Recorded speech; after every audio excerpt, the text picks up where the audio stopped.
Assalamualaikum warahmatullahi taala wabarakatuh. Hey guys, welcome back in my channel, Nursing Channel. Okay, in this time we will learn about what we will learn. We will learn about how to obtain blood pressure by one-step method and two-step method. Okay. Let's check the video procedure how to obtain blood pressure. Okay, let's we learn. Okay, check this out. Okay, let's we learn how to obtain blood pressure by one step method first. Okay, overview. What the purpose of obtaining blood pressure by one step method? The first is to accurately measure the systolic and diastolic blood pressure. The second is to assess hemodynamic status, including cardiac output, peripheral resistance, blood volume, blood viscosity, wall elasticity, and to obtain a blood pressure measurement as part of patient baseline vital sign or as part of a subsequent assessment for later comparison with the baseline. And the last purpose is to detect hypertension, such systolic pressure of 140 or more, and diastolic pressure of 19 or more. Okay, or hypotensi, systolic pressure of 9 or less, from 90. Okay. What equipment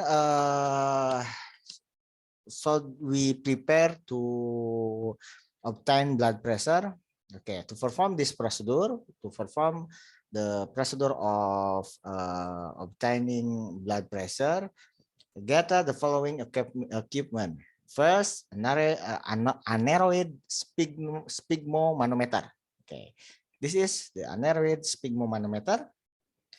Okay, sphygmomanometer, stethoscope, and alcohol swab. Okay. Cloth or disposable Vinio blood pressure cuff of appropriate size for the patient extremity. Okay. Stethoscope and alcohol swab. Okay, preparation. First, perform the before skill standard protocol for all nursing intervention. Okay, what the skill standard protocol? First, before begin any skill, also this standard protocol. First, verify the physician order. Okay, gather the equipment supply and complete the necessary charge according agency policy. Supplies for all nursing intervention include armband, okay, armband, gelang, okay, for patient identification, informed consent if required, okay, clean disposable glove if contact with mucous membrane atau or non-intact skin or moist body substance is anticipated. Okay. The other is perform hand hygiene for at least 10 to 15 seconds before each patient contact. Identify the patient by checking the identification bracelet and having patient state his or her name, if able. Okay. Next, introduce yourself to the patient and family. So explain what you plan to do. Identify the teaching need and describe what the patient can expect in simple terms. Assess the patient to determine that the intervention is still appropriate. Okay, adjust the bed to appropriate height and lower the side rail on the side nearest you. Check the locks on the bed well. Okay, provide adequate lighting for the procedure, and the last is provide privacy for the patient. Okay, position and drape the patient as need. Okay, that's the protocol. So determine the need to assess the patient blood pressure, not risk factor for blood pressure alteration, assess for sign and symptom of blood pressure alteration. Okay, hypertension may cause none or many procedure such HIDIS, facial flushing, nosebleed, and fatigue. Hypotension might cause dizziness, confusion, restlessness, pale, dust, or cyanotic skin and mucus membrane, and cool mottled skin over the extremity. Okay, assess the then assess for the factor that can affect the blood pressure, such as age, gender, daily variation like diurnal. Okay, position, exercise, weight, sympathetic stimulation, medication, smoking, and ethnicity. Okay, assess for factor that can affect the blood pressure. Okay, the factor. Determine the best site for blood pressure assessment. Use a lower extremity when brachial artery and inaccessible.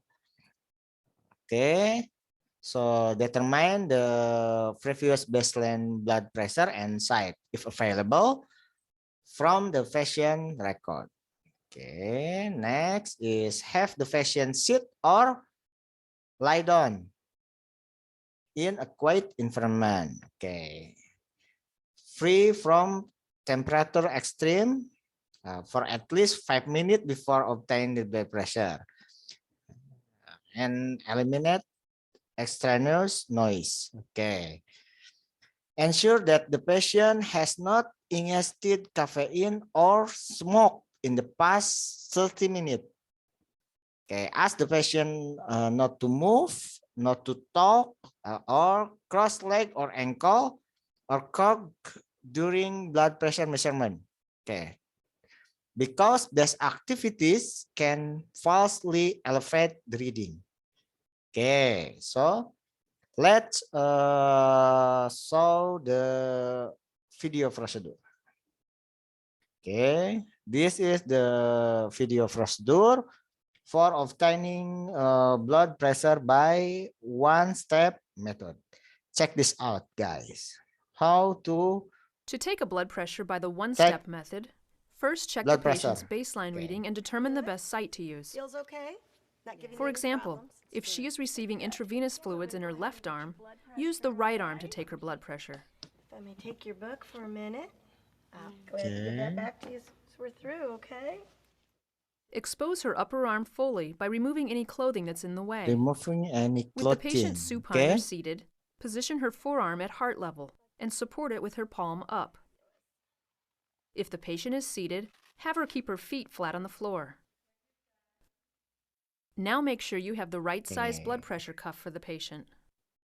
The cuff's width should be 40% of the circumference of the midpoint of the limb on which it will be used, and its bladder should encircle at least 80% of the upper arm. Now palpate the patient's brachial artery in the antecubital space. Once you locate it, position the cuff 1 inch above the artery, with the cuff's arrows centered over the artery. If the cuff doesn't have arrows, estimate the center of the bladder and place that over the artery. Then wrap the fully deflated cuff evenly and snugly around the upper arm. Position the manometer vertically at eye level and stand no more than 1 yard away from it. Next, place the stethoscope earpieces in your ears, following the angle of the ear canal. Make sure the sounds are clear. After relocating the brachial artery, Place the stethoscope's bell or diaphragm over it, but don't let the chest piece touch the cuff or the patient's clothing. Close the valve on the pressure bulb by turning it clockwise until it's tight. Then quickly inflate the cuff 30 millimeters of mercury above the patient's usual systolic pressure. Slowly release the valve on the pressure bulb and let the manometer needle fall 2 to 3 millimeters of mercury per second. Note the point on the manometer when you hear the first clear sound. This is the first Korotkov sound, which reflects the systolic pressure. The sound will slowly increase in intensity. Continue to deflate the cuff slowly, and when the sound disappears, note the pressure to the nearest 2 millimeters of mercury. This is the fifth Korotkov sound, which reflects the diastolic pressure. Listen for 10 to 20 millimeters of mercury after the last sound, and then let the remaining air escape quickly. For greater accuracy, take the patient's blood pressure again in 2 minutes. Use the second set of measurements as her baseline. Then remove the cuff from the patient's arm. If this is her first assessment, repeat the process on her other arm if possible. To complete the procedure, help the patient into a comfortable position, cover her upper arm again, and discuss your findings. Comfortable? Would you like your head up a little bit? Compare them with the classification of blood pressure for adults. Normally, the systolic pressure is less than 120 millimeters of mercury, and the diastolic pressure is less than 80. In prehypertension, the systolic pressure is 120 to 139 millimeters of mercury, and/or the diastolic pressure is 80 to 89. In stage 1 hypertension, the systolic pressure is 140 to 159 millimeters of mercury, and/or the diastolic pressure is 90 to 99. In stage 2 hypertension, the systolic pressure is 160 or more millimeters of mercury, and/or the diastolic pressure is 100 or more. Kim, I have a brochure here on hypertension. You're doing very well with taking your medicine, and it reflected in your blood pressure. But as part of your follow-up care, teach the patient ways to prevent hypertension, such as exercising every day, losing weight, and stopping smoking. That'll play an influence on your blood pressure also. Now, follow-up care. Perform the skill completion standard protocol. What the protocol? First, assist the patient to a position of comfort. Okay. So be certain the patient has a way to call for help and know how to use it. Third, raise the appropriate number of side rail and lower the bed to the lowest position. Fourth, dispose of used supply properly and return reusable equipment to its proper storage location. Leave the patient room free or cluttered to provide a safe environment. And the last, this is not the last. And 5, remove the dispose of glove if used. Perform hand hygiene for at least 10 to 15 seconds. And the last, document and report the patient response and expect or unexpected outcomes. Okay, that's the protocol. If the patient's blood pressure was assessed for the first time and was within the acceptable range, establish the blood pressure as the baseline. Okay. If this was not the first blood pressure measurement, compare this measurement with the patient baseline and with the acceptable blood pressure for the patient's age. Okay. Compare. Okay. Teach the patient about personal risk factor for prevent hypertension and method to prevent hypertension, such as daily exercise, weight loss, reduced sodium intake, and smoking cessation. Last, report abnormal finding to the nurse in charge or physician. Okay. For documentation, record the blood pressure and site assess on VitalSend, flow sheet, or on your nurse notes. Second, record the facial position while measuring blood pressure, such as sitting, lying down, etc. Okay. And document any sign or symptom of blood pressure alteration in narrative form in your nurse notes. Okay. And the last, record your notification of the nurse in charge or physician about abnormal finding. Okay, that is a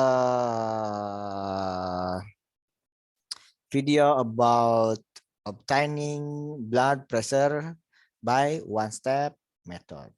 Okay, please perform in home how to obtain blood pressure, and if you have any question, please comment in commentary column, and don't forget to subscribe, like, and share this video. Okay, see you in next video. See ya. Assalamualaikum warahmatullahi taala wabarakatuh. Okay.